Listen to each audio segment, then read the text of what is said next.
Gracias por acompañarnos. Estamos felices de contar con su presencia a través de este medio. Los invito a hacer una oración para iniciar con este nuevo estudio. Padre Santo, estamos muy agradecidos, Señor, porque creemos que estás hablando a nuestros corazones.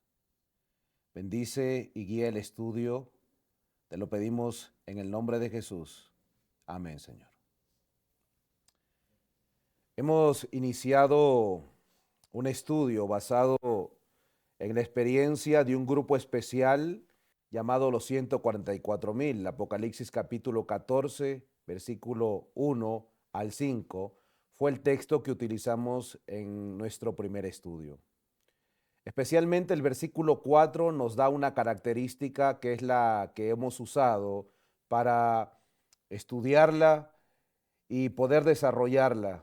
Dice el versículo 4 de Apocalipsis capítulo 14, estos son los que no se contaminaron con mujeres, porque son vírgenes.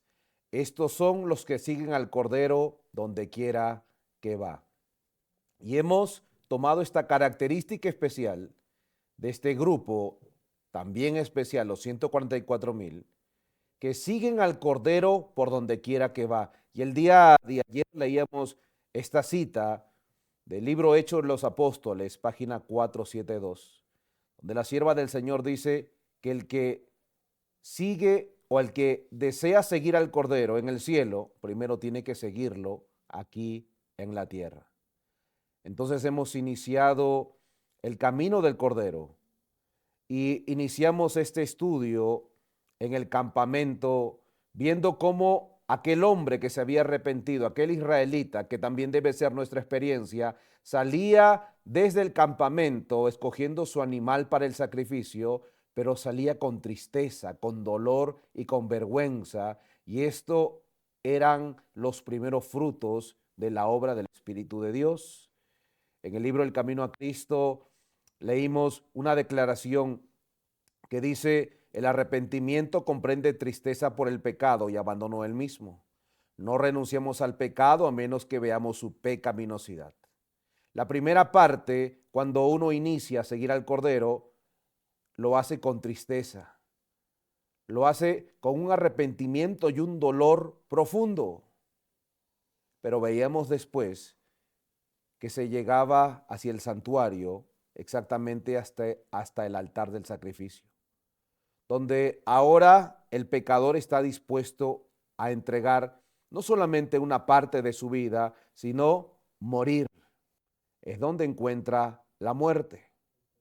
Ahora, cuando el pecador encuentra la muerte en el altar del sacrificio, veíamos que esto es un simbolismo de lo que todo hombre que pretende seguir al Cordero tiene que experimentar.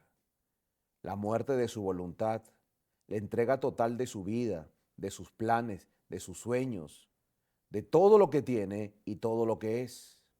Porque esto nos prepara para vivir o experimentar un mueble más que está entre el tabernáculo y entre el altar de sacrificio, que es esta fuente que contiene agua, el lavacro, donde que simboliza o encontramos una nueva vida, donde el pecador que vino arrepentido hasta la puerta del santuario, que entregó su vida en el altar del sacrificio, ahora nace para nueva vida y está listo para entrar dentro en el tabernáculo.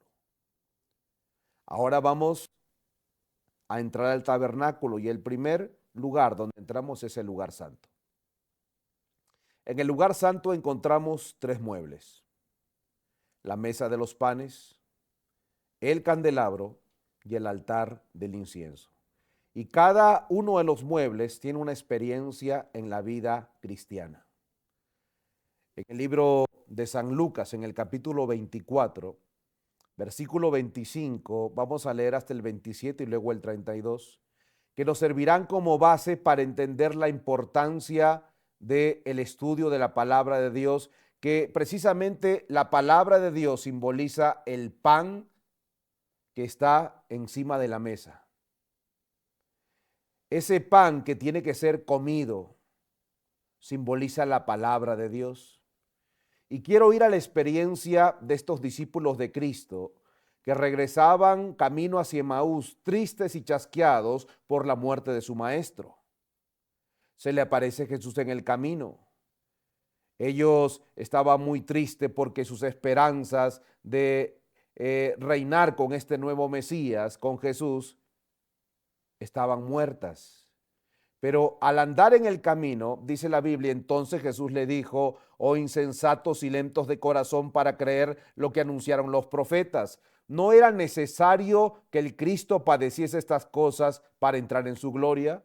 Y empezando desde Moisés y todos los profetas, les declaró lo que toda la Escritura decía de él. Miren cómo el mismo Jesús, que pudo simplemente quitar el velo de estos discípulos y presentarse, y de esa manera ellos podían entender que Jesús, el que había muerto en la cruz, había resucitado. Pero no fue el método que utilizó Jesús. Jesús deseaba que estos discípulos tengan una convicción no basado en una evidencia visible de su propia persona, sino que tengan una convicción basado en evidencia escritural, en evidencia bíblica. Y por eso él abre el libro de Moisés y los profetas, le da un estudio bíblico para que ellos estén convencidos que la Biblia anunciaba no solamente la muerte, sino la resurrección de Jesús. Vea cuán importante es la palabra de Dios. La Biblia es el elemento o uno de los elementos principales para el cristiano. Después que ha experimentado el nuevo nacimiento, tiene que ser sostenido en esta nueva vida por la palabra de Dios. Tiene que ser su libro guía. Tiene que estudiarla. Tiene que consagrar y dedicar tiempo para aprender los textos, conocer a Jesús por medio de los evangelios. En el libro La Educación, en la página 112, dice: como medio de educación intelectual, la Biblia es más eficaz que cualquier otro libro o que todos los demás libros juntos. Miren la importancia que le da la inspiración a la palabra de Dios. Dice que es el libro más eficaz para desarrollar la inteligencia. Y no solamente que es el más eficaz, sino que es el mejor que todos los libros juntos. Es decir, que si juntamos todos los libros, no tienen mayor potencial para desarrollar la mente que las Sagradas Escrituras. La grandeza de sus temas, la elevada sencillez de sus expresiones, la belleza de sus figuras, avivan y elevan los pensamientos como ningún otro libro puede lograrlo. Ningún otro estudio puede impartir poder mental como el que imparte el esfuerzo que se realiza para abarcar las estupendas verdades de la revelación. La mente que en esa forma se pone en contacto con los pensamientos del ser infinito no puede sino desarrollarse y fortalecerse. Y por eso que el cristiano, después de vivir el arrepentimiento, entregar todo en el altar del sacrificio, nacer a una nueva vida, ahora tiene que mantenerse en esta vida por medio de la palabra de Dios. Es lo que le dará fuerza. Es lo que lo va a sostener en el momento de tentación. Cuando Cristo afrontó las tentaciones en el desierto, Él decía: escrito está. Y de esta misma manera, los verdaderos cristianos tienen que sostener su vida cristiana. Pero no es el único elemento que el cristiano que ha sido convertido necesita y va a usar. Encontramos dentro del lugar santo el altar del incienso. Y el incienso simboliza la justicia de Cristo que se mezcla con las oraciones de los santos. Todos los días el sacerdote tenía que entrar y poner incienso para que suba en olor grato al Señor. La oración como elemento de poder para el cristianismo, para el cristiano que inició una vida cristiana, es muy importante. el mismo Cristo aquí en la tierra, el Hijo de Dios, la necesitó. Y dice en el libro de San Lucas, en el capítulo 22, versículo 44, en su agonía oraba más intensamente y su sudor fue como grandes gotas de sangre que caían a la tierra. El Hijo de Dios necesitó de la oración. ¿Cuánto más nosotros necesitamos tener una vida de oración? Comunicarnos con el Señor, permitir que Él nos hable. La oración es la llave que abre las bendiciones. En el libro Testimonio para la Iglesia, en el tomo 1, en la página 152, podemos leer: no descuidéis la oración secreta, porque es el alma de la religión, es lo que le da sentido. Si pasas poco tiempo orando, es de seguro que no tenemos una buena experiencia cristiana. Con oración ferviente y sincera, solicitad pureza para vuestra alma. Interceded tan fervientemente y ardorosamente como lo harías por vuestra vida mortal. Si estuviese en juego, permaneced delante de Dios hasta que se encienda en vuestros corazones anhelos indecibles de salvación y obtengáis la dulce evidencia de que vuestro pecado está perdonado. Oración ferviente, entusiasmo, tiempo en la oración. Ese era el secreto de los grandes hombres que ganaron batallas.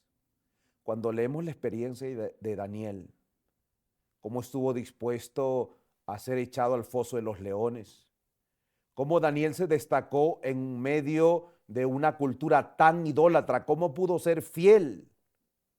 Cuando vamos al capítulo 9, en los primeros versículos encontramos cómo oraba.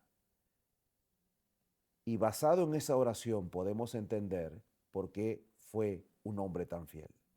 La oración es el segundo elemento que necesita el cristiano para permanecer fiel al Señor. Existe otro elemento más, otro mueble dentro del lugar santo, que es el candelabro de 7 brazos. El candelabro de 7 brazos era una estructura de oro puro, hecho a mano. Era hueco por dentro con canales donde fluía el aceite puro que había sido machacado de olivo. Este aceite era el combustible para que arda el lugar santo o todo el tabernáculo, tanto el lugar santo como el lugar santísimo. No tenía una luz artificial, una luz que entraba por alguna ventana, una luz natural. La única luz que alumbraba el santuario era el candelabro. Y esa luz representa a los hijos de Dios que alumbran con su testimonio y sus buenas obras. En el libro de San Juan, en el capítulo 8, versículo 12, dice: otra vez Jesús les dijo: yo soy la luz del mundo. El que me sigue no andará en tinieblas, sino que tendrá luz de vida. Entonces los fariseos le dijeron: tú das testimonio de ti mismo, tu testimonio no es válido. Respondió Jesús: aunque yo doy testimonio de mí mismo, mi testimonio es válido porque sé de dónde he venido y a dónde voy. Jesús daba testimonio del Padre. Y Jesús no solamente dijo: yo soy la luz del mundo, sino le dijo a sus discípulos en el libro de San Mateo, en el capítulo 5, vosotros sois la luz del mundo. Así como Cristo alumbró y dio testimonio, nosotros como cristianos somos llamados a dar testimonio. El estudio de la palabra, la oración y la testificación son los medios que el Señor nos ha dado para permanecer fieles en su camino. Eso es lo que encontramos en el lugar santo. Y esa es la experiencia de aquel cristiano que vivió el arrepentimiento verdadero, que entregó todo en el altar del sacrificio, que salió como un nuevo hombre en el lavacro y ahora está en el lugar santo viviendo una vida de santificación. Pero el recorrido del Cordero no termina ahí. Hay un lugar más donde el Cordero va a entrar con su sangre, que es el lugar santísimo. Ahora, el lugar santísimo no se entra todos los días. Al lugar santísimo se entraba una vez al año en esta fiesta conocida, esta fiesta judía, el Yom Kippur, el día de la expiación. Era el momento donde el sacerdote o el sumo sacerdote podía entrar hacia adentro al lugar santísimo. No todos los días podía hacerlo, pero cuando entraba al lugar santísimo encontramos nuevos elementos: el arca del pacto, la ley de Dios, el propiciatorio, que es la tapa del arca del pacto, la vara de Aarón, un poco de maná, que son elementos que también deben ser entendidos y que precisamente es lo que nos da identidad como pueblo de Dios. Porque nosotros no somos un pueblo solamente que ha experimentado el arrepentimiento.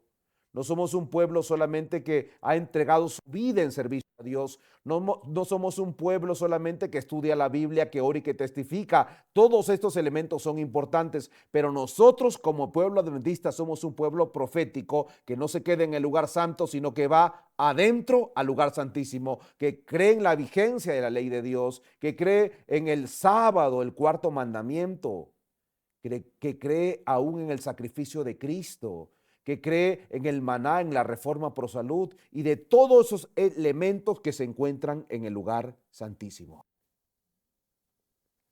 La sierva del Señor en el libro de Primeros Escritos, en la página 254, dice: cuando cesó el ministerio de Jesús en el lugar santo y pasó él al Santísimo para estar de pie delante del arca que contenía la ley de Dios, envió otro poderoso ángel con un tercer mensaje para el mundo.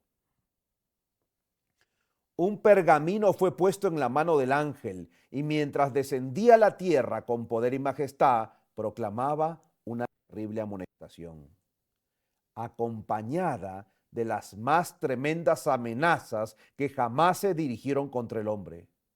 Tenía por objeto aquel mensaje poner en guardia a los hijos de Dios, revelándoles la hora de la tentación y angustia que los aguardaba. Dijo el ángel: tendrán que combatir tesoneramente contra la bestia y su imagen.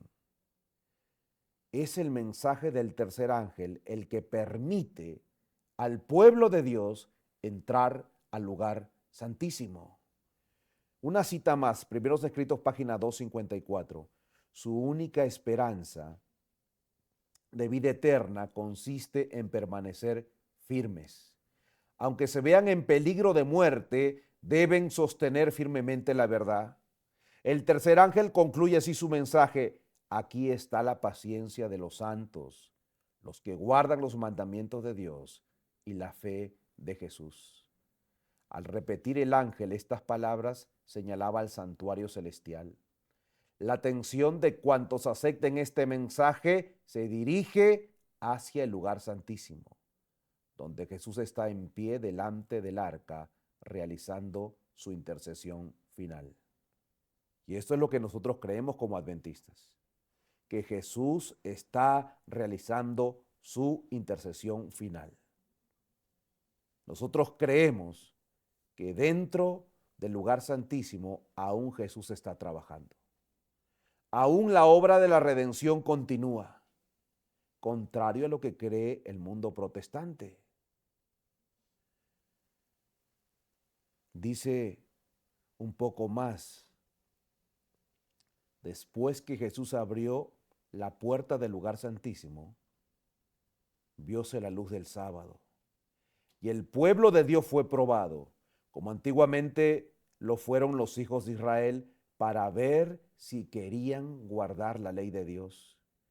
Vi que el tercer ángel señalaba hacia lo alto, indicando a los que habían sido chasqueados el camino al lugar santísimo del santuario celestial. Los que por fe entraban al lugar santísimo hallaban a Jesús y resurgían en ellos la esperanza y el júbilo. Vi que volvían los ojos hacia atrás, recapitulando el pasado, desde la proclamación del segundo advenimiento de Jesús hasta la experiencia sufrida al transcurrir la fecha de 1844. Vieron la explicación de su chasco y de nuevo los alentó una gozosa certidumbre. El tercer ángel había esclarecido el pasado, el presente y el porvenir, y ellos sabían que en efecto Dios los había guiado con su misteriosa providencia. Es el Señor quien permite que el pueblo de Dios entre al lugar santísimo por medio del mensaje del tercer ángel. El mensaje del tercer ángel es el brazo que descorre el velo que separa el lugar santo del lugar santísimo para que su pueblo entre. El pueblo adventista no se quedó en el lugar santo. El pueblo adventista entró y creyó y entendió las verdades distintivas, que es lo que finalmente nos hace verdaderos adventistas del séptimo día. Dios permitió que con este mensaje en 1844 entremos al lugar santísimo. En la página 255 del libro Primeros Escritos seguimos leyendo: se me mostró que el residuo siguió por fe a Jesús en el lugar santísimo, y al contemplar el arca y el propiciatorio fue cautivado por su esplendor. Jesús levantó entonces la tapa del arca, y aquí que se vieron las tablas de piedra con los 10 mandamientos grabados en ellas. El residuo leyó aquellos vívidos oráculos, pero retrocedió tembloroso al ver que el cuarto mandamiento estaba rodeado de una aureola de gloria y brillaba en él una luz mucho más viva que en los otros 9. La ley de Dios, el sábado, es lo que nos hace adventistas del séptimo día. Dice, muchos de los que aceptaban el tercer mensaje no habían tenido experiencia en los 2 anteriores. Satanás comprendió esto y fijó en ellos su ojo maligno para vencerlos. Pero el tercer ángel dirigía la atención de ellos hacia el lugar santísimo. Y los que habían tenido experiencia en los mensajes anteriores les indicaban el camino al santuario celestial. Muchos percibieron el perfecto eslabonamiento de verdades en los mensajes angélicos y, aceptándolos gozosamente uno tras otro, siguieron al Señor por la fe en el santuario celeste. Lo que hace el mensaje del tercer ángel es algo importante. Nos permite entrar al lugar santísimo. Nos permite entender cuál es el papel que tenemos en la actualidad como pueblo. Y al entrar en el lugar santísimo entendemos cuáles son los elementos que nos hace un pueblo peculiar. Un pueblo que nació de una profecía bíblica. Un pueblo que levantó el Señor para restaurar la verdad. Eso es lo que nos permite entender el mensaje del tercer ángel, al permitirnos a su vez entrar al lugar santísimo. Ahora, el diablo conoce la eficacia de estos mensajes, la importancia que tiene el mensaje del tercer ángel para el pueblo de Dios. La sierva del Señor dice, estos mensajes fueron presentados como un áncora, un ancla para el pueblo de Dios. Quienes lo comprendan y acepten quedarán libres de verse arrastrados por los muchos engaños de Satanás.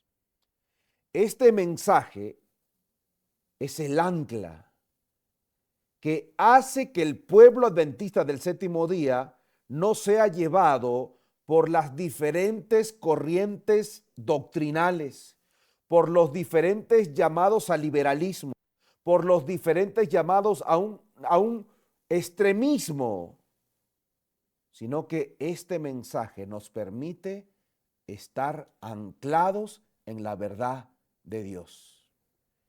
Y por eso es necesario que entendamos el precioso mensaje que Dios ha dado para su iglesia. Temed a Dios, dadle gloria, la hora del juicio de Dios, adorad al Creador, la caída de Babilonia, el mensaje terrible que dice: si alguno adora a la bestia y a su imagen, debe ser comprendido por el actual pueblo de Dios. Pero el diablo no se queda dormido. El diablo está trabajando en contra de este poderoso mensaje. en el libro El Evangelismo, en la página 171, dice: Satanás ha ideado un estado de cosas por el cual la proclamación del mensaje del tercer ángel será detenida. Proféticamente, la sierva del Señor anunciaba que este poderoso mensaje que abre el velo para que el pueblo de Dios entre al lugar santísimo y adquiera las verdades distintivas, este poderoso mensaje iba a ser detenido. Y ella dice: debemos precavernos de sus planes y métodos. Vivimos en tiempos difíciles y hoy más que nunca necesitamos aferrarnos a la palabra de Dios, especialmente al mensaje que Dios ha dado para este tiempo final, la verdad presente para este tiempo, el mensaje del primero, del segundo y del tercer ángel. Alguien dirá: bueno, yo soy un buen cristiano, yo estudio la Biblia, yo oro, yo testifico, yo predicaré a Cristo, yo no tengo nada que ver con esos mensajes especiales. La sierva del Señor dice: nadie puede decir yo predicaré a Cristo. Nadie puede predicar a Cristo si deja de lado los mensajes importantes para este tiempo. Saben que la persona, el cristiano que llegó al lugar santo aún no tiene la salvación. No puede decir yo estoy bien. No puede decir mi identidad es adventista, yo conozco todo. ¿Se puede llegar hasta el lugar santo y luego retroceder? Los hijos de Aarón tenían acceso al lugar santo, pero para llevar fuego extraño. Y déjenme mostrar con los minutos que nos queda la experiencia de Guillermo Miller. Pues su experiencia es una amonestación para este tiempo, para quienes no le dan la atención debida a estos mensajes importantes para este tiempo. Guillermo Miller entendió y predicó el mensaje del primero y del segundo ángel. Leamos su experiencia. Mi atención fue entonces dirigida a Guillermo Miller. Parecía perplejo y postrado por la ansiedad y la angustia que sentía por su pueblo. La agrupación que había estado unida y llena de amor en 1844 estaba perdiendo su afecto, oponiéndose sus miembros unos a otros, cayendo en una condición de frialdad y apostasía. Cuando él veía esto, el pesar roía sus fuerzas. Vi que ciertos dirigentes le vigilaban, temerosos de que recibiese el mensaje del tercer ángel. Había recibido el primero y el segundo, pero lo vigilaban para que no recibiese el tercero. Vi que ciertos dirigentes le vigilaban, temerosos de que no recibiesen el mensaje del tercer ángel y los mandamientos de Dios. Y cuando él se inclinaba hacia la luz del cielo, esos hombres maquinaban algún plan para desviar su atención. Una influencia humana era ejercida para mantenerlo en las tinieblas y conservar su influencia entre los que se oponían a la verdad. Por último, Guillermo Miller levantó la voz contra la luz del cielo. Fracasó al no recibir el mensaje que había explicado más plenamente su chasco, arrojado luz y gloria sobre el pasado, reavivando sus energías agotadas, despertando su esperanza y había inducido a glorificar a Dios. Se apoyó en la sabiduría humana en vez de la divina. Y no recibió el mensaje del tercer ángel. Si Guillermo Miller hubiese podido ver la luz del tercer mensaje, habría quedado explicado para él muchas cosas que le parecieron oscuras y misteriosas. Pero sus hermanos le profesaban tanto interés y por amor tan profundo que a él le parecía que no podía apartarse de ellos. Su corazón se inclinaba hacia la verdad y luego miraba a sus hermanos y estos se oponían a ella. Podía separarse de aquellos que habían estado a su lado mientras proclamaba la venida de Cristo. Consideró que de ninguna manera querrían ellos extraviarle. Y levantó su voz contra el mensaje del tercer ángel. No le fue aclarado lo que él no entendía. Usted puede darse cuenta que no basta llegar hasta el lugar santo. Es importante el estudio de la palabra, es importante la oración, es importante la testificación, pero el pueblo adventista está invitado a ir adentro hacia el lugar santísimo para adquirir las verdades que nos hacen un pueblo peculiar en este tiempo. Si yo sigo al Cordero, no me quedo en el lugar santo, entro hacia el lugar santísimo. Saben, la sierva del Señor tiene una visión donde ella ve a un grupo en el lugar santo y ve a Satanás soplando su influencia impía a muchos en el lugar santo. Ve a Cristo entrando al lugar santísimo y ve que muchos se quedan en el lugar santo y no siguen al Cordero al lugar santísimo. De hecho, esta visión, la sierva del Señor después le agregó algo más. Pues en estas cortas líneas que ella agregó, ella dice que muchos se regresaban del lugar santísimo al lugar santo, perdiendo la identidad que nos ha convertido en el pueblo adventista del séptimo día. Que de ninguna manera esto nos ocurra a nosotros.